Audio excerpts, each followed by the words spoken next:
Dubai, the land of mega structures and high-rises. But for a motoring enthusiast, the omnipresent sound of rumbling V8 engines is the main draw.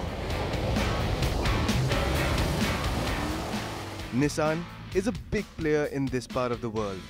So much so that they claim that every fifth SUV here will most likely be a petrol. A full-size SUV packing a 5.6-litre torquey V8 motor. The Nissan SUV experience brings us to Dubai to experience 4 of Nissan's popular SUVs, including the Nissan Kicks, which is standing right behind me. Unfortunately, this is not going to be the same car that's going to come to India in January of 2019. We're going to get a slightly different Kicks, but driving this car will give us a little experience of what to expect. Before that, we head out to the dunes for some dune bashing and some fun with the Nissan petrol V8 SUV. Nissan's SUV experience let us have a go at 4 of their SUV models sold in the Middle Eastern markets. Apart from the petrol, Nissan sells the Pathfinder, the X-Trail and a compact SUV called the Kicks. The Kicks brand is important for India as the manufacturer has confirmed the car's availability in India by January of 2019. However, the Kicks seen here is completely different to the one that will make it to our shores.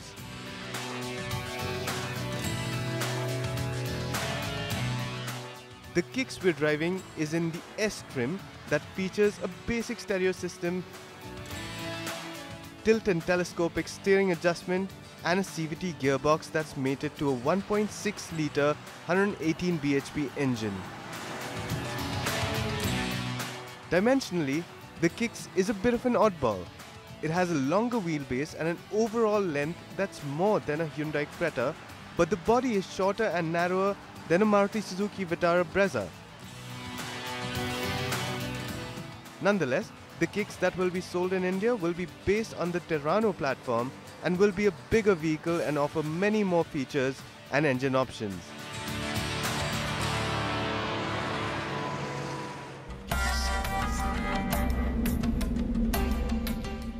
The Middle Eastern Kicks is best kept on the road, and with the dunes in sight, it was time to step into the V8 beast.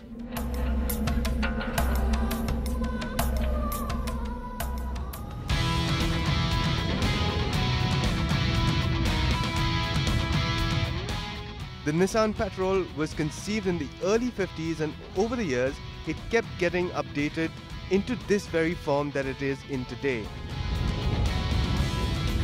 This full-size SUV develops 400 bhp and 560 Nm of torque from its massive 5.6-litre 8-cylinder engine.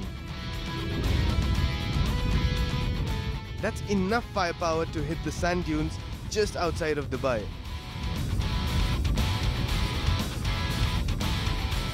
To take on the huge banks of sand, expert driving techniques and advice was key. Driving on sand is similar to surfing, as we were told, and we were instructed to drive with the flow of the sand. Climbing up the dunes with a burst of power and letting the car flow with the descending layers of sand was the key to tackling the dunes. Of course, even the best get it wrong once in a while, as we found ourselves beached atop a dune.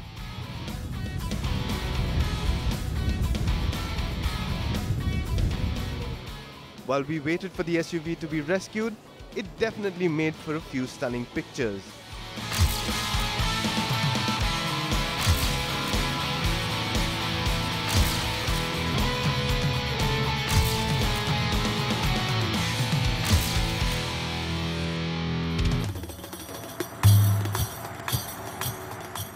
The second day was about exploring some of the sights and sounds of this beautiful city.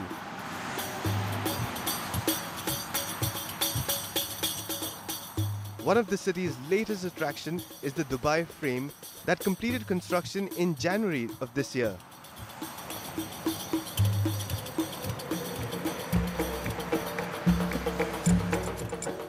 The glass, steel and aluminium structure stands 150 meters tall and has a museum depicting the early days of Dubai when it was being built to the future vision of the city. The most stunning views can be had on top of the frame, where one gets a 360-degree view of the old and the new city while also staring down 150 meters through the glass floor.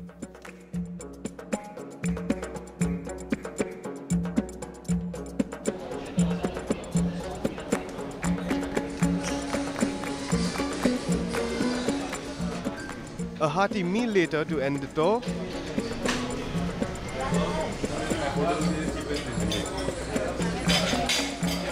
We were all set to head back, having experienced the popularity and the performance of the impressive Nissan SUV range in the Middle East.